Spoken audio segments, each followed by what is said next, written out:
역대상 6장 49절에서 53절까지 제가 봉독해드립니다. 아론과 그의 자손들은 번제단과 향단 위에 분향하며 제사를 드리며 지성소의 모든 일을 하여 하나님의 종 모세의 모든 명령대로 이스라엘을 위하여 속죄하니 아론의 자손들은 이러하니라. 그의 아들은 엘르아살이요 그의 아들은 비느하스요 그의 아들은 아비수아요 그의 아들은 붓기요 그의 아들은 우시요 그의 아들은 스라히야요 그의 아들은 무라요시요 그의 아들은 아마라요 그의 아들은 아이두비요 그의 아들은 사독이요 그의 아들은 아히마스이더라. 아멘.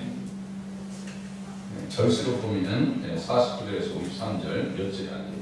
그런데 이 말씀도 예수님 안에서 보면 생각할 것이 많고 얻을 것이 많고 의미들이 다양하게 드러난다라고 하는 말씀을 드릴 수가 있습니다.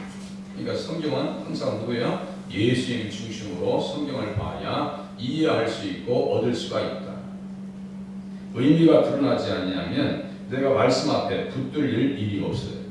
하나님의 말씀의 의미가 드러나야 그리스도 안에서 의미가 드러날 때 비로소 그 말씀이 우리를 붙들어 줄 수 있다. 이렇게 말씀을 드렸습니다.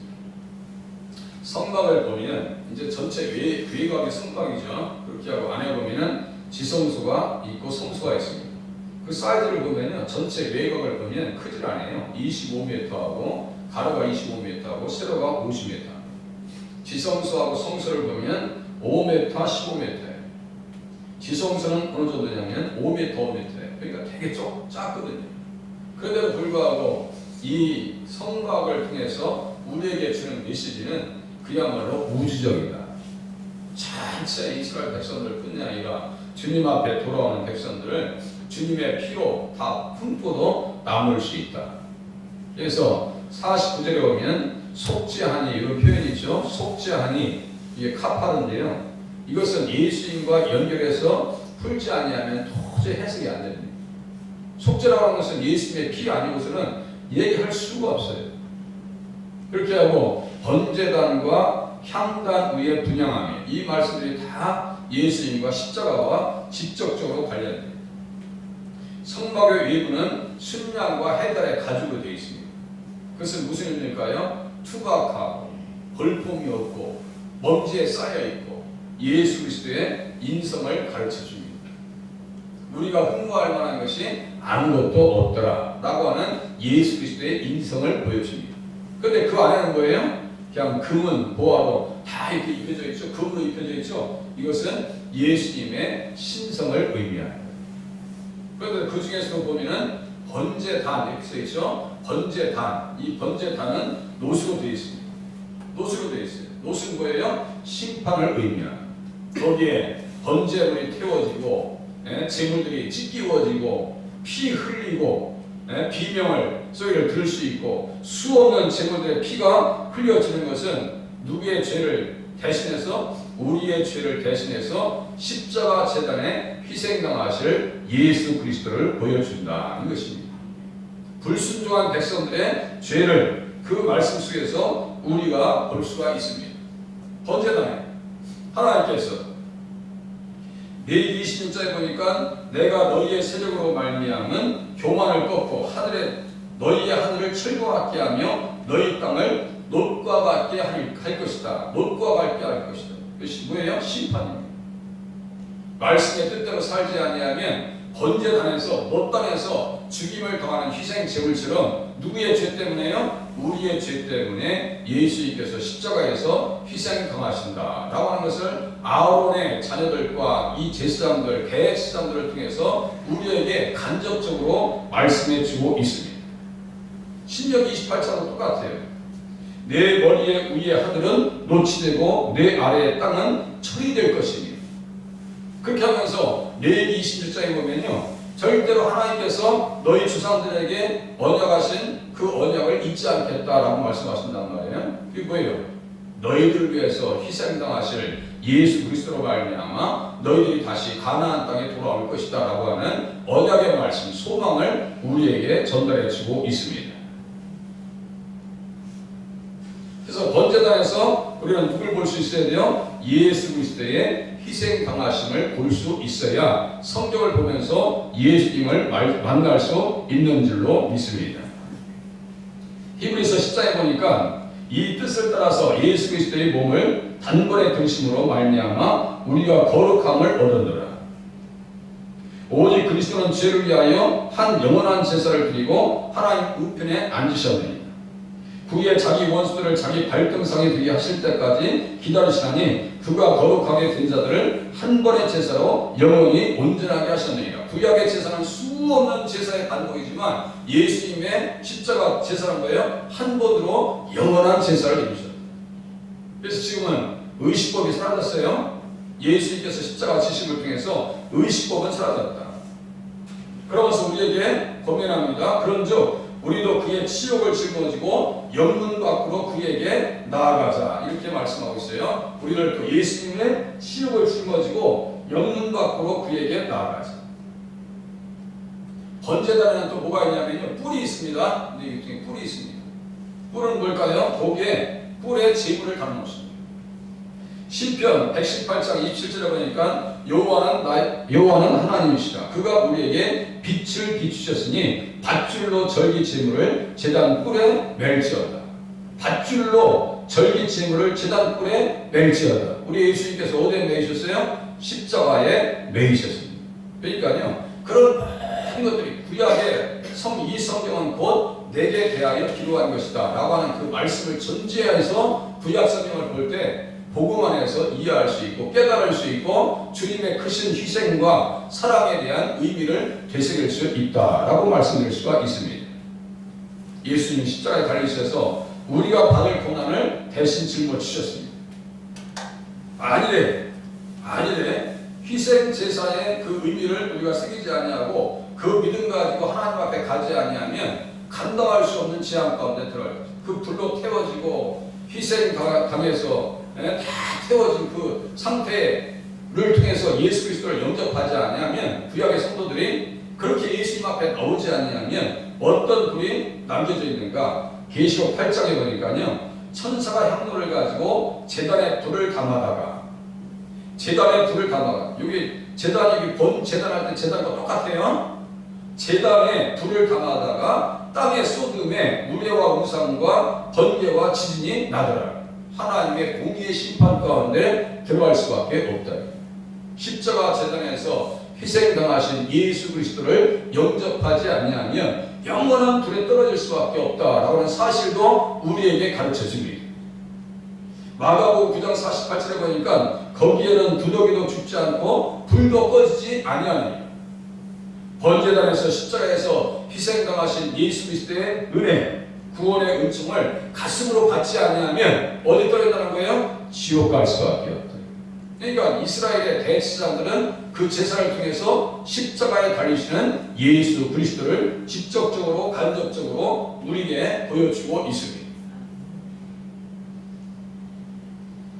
그래서 이제 말씀을 자세히 이제 보면요, 보세요. 분양하며 제사를 드리며 지성소의 모든 일을 하여 하나님의 종 모세의 모든 명령대로 이스라엘을 위하여 속죄하니. 속죄했다는 말씀을 썼어요. 제가 속죄하다는 것을 지금 좀 전에 했어요. 카파르, 파다, 가알, 이 세 용어가 히브리어로 세 개의 용어로 씁니다. 이 교차적으로 씁니다. 그래서 여기 본문에는 카파르라고 하는 단어를 쓰는데요, 우리가 너무 잘 아는 말씀 레위기 17장 11절 말씀과 바로 연결됩니다. 제가 읽어드릴게요. 육체의 생명은 피에 있으므로 내가 이 피를 너희에게 주어 제단에 뿌려, 이 제단 번제단 제단에 뿌려 너희의 생명을 위하여 속죄하게 하였나니 생명이 피에 있으므로 피가 죄를 속하느니라. 이렇게 말씀이 연결됩니다. 그러니까요, 예수님 안에서 성경을 보면 완벽하게 성경은 네트워크되어 있는데, 제가 인체로 얘기한 뭐라고 무슨 말씀드렸어요? 우리 심장을 중심으로 해서 피가 전체 인체로 한 바퀴 돌죠. 이 속도가 대단합니다. 이 심장을 통해서 피가 전달되는 속도가 대단합니다. 시속이 엄청 빠릅니다. 우리가 못 느낄 뿐이죠. 성경 전체의 내용과 주제가 누구에게 연결되어 있느냐? 예수님과 직접적으로 간접적으로 다 연결되어 있습니다.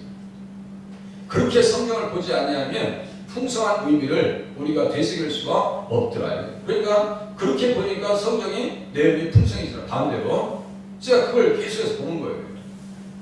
다시 읽어드릴게요. 육체의 생명은 피에 있으므로 내가 이 피를 너희에게 주어 제단에 뿌려 너희의 생명을 위하여 속죄하게 했나니 생명이 피에 있으므로 피가 죄를 속하느니라.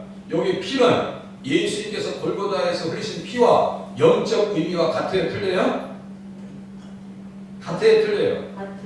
같아요. 같다니까요. 그러니까 제사장들이 그렇게 예식을 하면서 누구를 받겠어요? 예수님의 희생을 본 겁니다.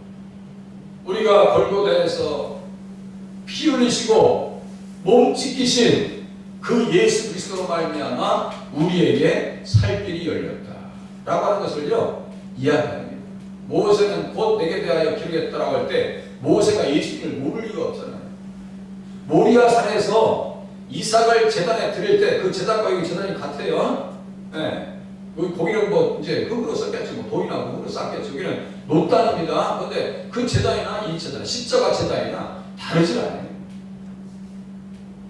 피 흘림이 없은즉 피가 너희 속죄하게 하느니 생명이 피에 있으므로 피가 죄를 속하나이다. 이 말씀을 그대로 히브리서 9장 20절에 율법을 따라 거의 모든 물건이 피로써 정결하게 되나니 피 흘림이 없은즉 사함이 없느니라. 그대로 옮겨놓습니다.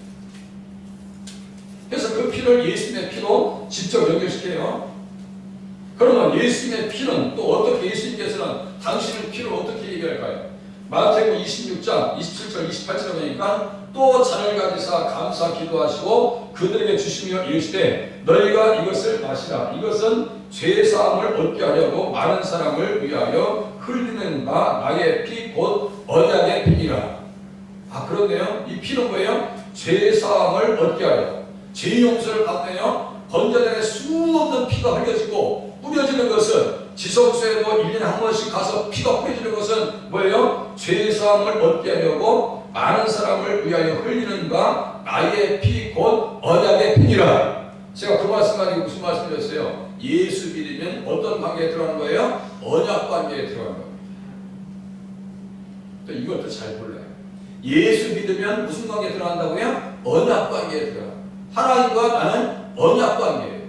나는 너희 하나님 믿고 너는 나의 백성이 된다. 이게 언약 관계입니다.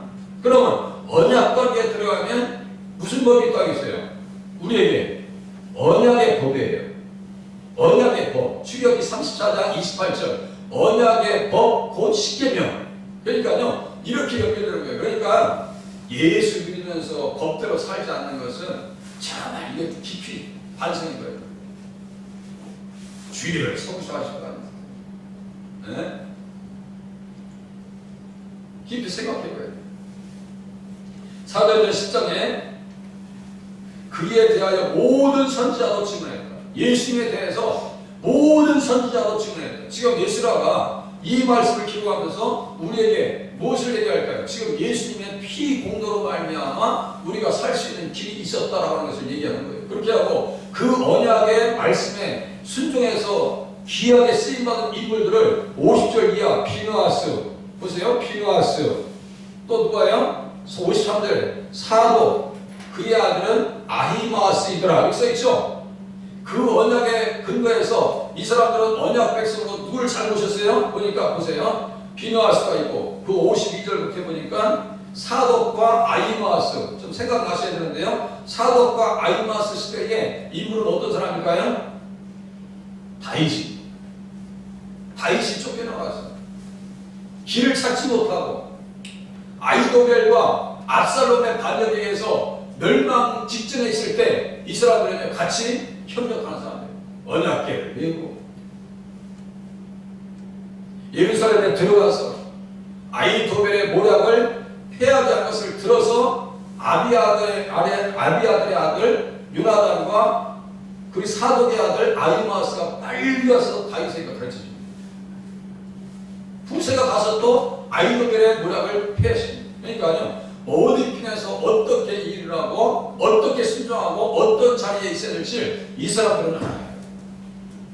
믿음 있는 사람들, 언약의 사람들, 예수를 바라보는 사람들. 그런데 예수님의 은혜가 말씀이 확실치 않으면요 삶의 자연도 헷갈리고 말도 헷갈리고 어떻게 해야 될지 교회에서도요 자꾸 혼동이 옵니다. 우리는 사독과 아이마스와 비누아스와 같이 그렇게 주님을 바라보면서 쓰임받는 자리에 서실 수 있기를 바랍니다. 비누아스는 어떤 사람이에요? 또 민수기 25장 바알볼에 가담되어진 그 사건, 시므리하고 고스리를 가서 막에 들어가서 뭐예요? 그냥 참으로 찔러 죽여버리죠. 하나님께서 칭찬하십니다. 그 죄의 누 아주 근원을 다 찍어있어요. 그래서 이스라엘 백성을 연병을 더 이상 퍼지지 않게 너가 그렇게 여호와의 질투심으로 질투를 했구나라고 주님께서 칭찬하신다고. 우리는 죄에 대해서는요 단호해야 돼요. 단호해야 돼요. 그래야 신앙생활을 잘할 수가 있습니다. 모든 선지자도 그에 대하여 증언하되 그를 믿는 사람들이 그의 이름을 힘입어 죄사함을 받는다 하였느니라. 그러면서 사도행전 26절에 사도 바울이 다음과 같이 얘기합니다. 이스라엘과 이방인들에게서 내가 너를 구원하여 그들에게 보내요. 자기 할 일을 얘기합니다. 그들에게 보내요. 그들을 뜨게 하여 어둠에서 빛으로 사탄의 권세에서 하나님께로 돌아오게 하고 죄사함과 여기 속죄, 죄사함과 여기 속죄 똑같은 말이에요.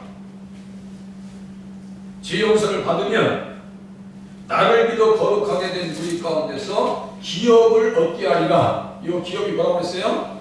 천국입니다. 속죄함을 받으면 하나님께서 무엇을 우리에게 선물해 줘요? 하나님 나라를 선물해 주십니다. 천국문이 예수님의 십자가를 통해서 열리더라 라고 하는 사실을 이 말씀 짧은 구절에서는 우리에게 말씀해 주고 있어요. 그럼 우리가 어떻게 해야 돼요? 이제 번제단 얘기 있습니다. 49절 향단 위에 분향하며 제사를 드리며. 향단 위에 이렇게 써 있어요. 향단은 무슨 의미일까요? 우리의 기도 사역입니다. 그죠? 우리의 기도 사역. 신약 시대는 만인 제사장, 만인 메인의 시대를 살아가고 있는데 우리는 어떤 사역을 감당해야 돼요? 분향단을 모시고 주님 앞에서 뭐 해야 돼요? 기도의 사항을 잘 감당해야 된다는 의미로 받아들이면 맞습니다. 그래서 계시록에 보면은 향단에 대한 가르침이 있어요. 분향단에 대한 가르침. 주님이 다 그것을 연락하신대요. 네, 계시록 5장 8절 이하에 보니까 우리 주님께서 우리의 기도를 받으시고 연락하신대요. 그러니까 그 말씀들이 다 이렇게 엮여 있다.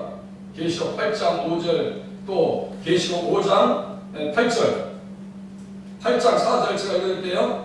향연이 성도의 기도와 함께 천사의 손으로 또 하나님 앞으로 올라가는지라. 천사가 향로를 가지고 제단 위에 불을 담아다가 땅에 쏟음에 우레와 음성과 번개와 지진이 나더라. 또 계시록 5장 8절 읽을게요. 그 두 마리를 취하시되 네 생물과 24장로들이 어린 양 앞에서 엎드려 각각 검은과 향이 가득한 금대접을 가졌으니 이 향은 성도의 기도들이더라.